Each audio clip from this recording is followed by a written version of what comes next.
ಯಾವ ಸಮಸ್ಯೆ ಇರುವವರು ನುಗ್ಗೆಕಾಯಿ ಸೇವಿಸಬಾರದು? ಆಪ್ಷನ್ ಎ ಗರ್ಭಿಣಿ, ಆಪ್ಷನ್ ಬಿ ರಕ್ತದೊತ್ತಡ, option C gastric, option D ಹೊಟ್ಟೆ ನೋವು.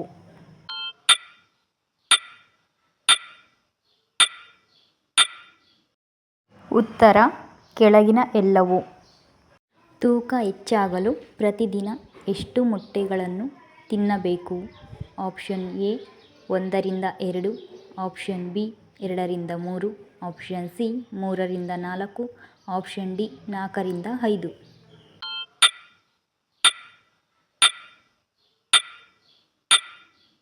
ಉತ್ತರ 2ರಿಂದ 3. ದೇಹದಲ್ಲಿ ಯೂರಿಕ್ ಆಮ್ಲವನ್ನು ನಿಯಂತ್ರಿಸುವಲ್ಲಿ ಯಾವುದು ಪರಿಣಾಮಕಾರಿಯಾಗಿದೆ? ಆಪ್ಷನ್ಸ್ ಪುದೀನ, ಮೆಂತ್ಯೆ, ಪಾಲಕ್ ಹಾಗೂ ತುಳಸಿ.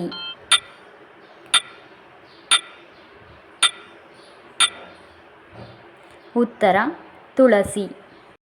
ಕುಂಕುಮ ಕೈಜಾರಿ ನೆಲದ ಮೇಲೆ ಬಿದ್ದರೆ ಏನಾಗುತ್ತದೆ? ಆಪ್ಷನ್ಸ್ ಅಪಶಕುನ, ಕೆಡುಕು, ವಾಸ್ತುದೋಷ, ಕಷ್ಟ.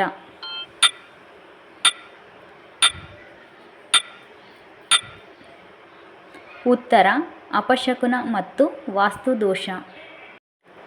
ಈ ವಿಡಿಯೋ ನಿಮಗೆ ಇಷ್ಟ ಆಗಿದ್ರೆ ಈಗಲೇ ನಮ್ಮ ಚಾನಲನ್ನು ಸಬ್ಸ್ಕ್ರೈಬ್ ಮಾಡ್ಕೊಳ್ಳೋದು ಮರೆಯದಿರಿ.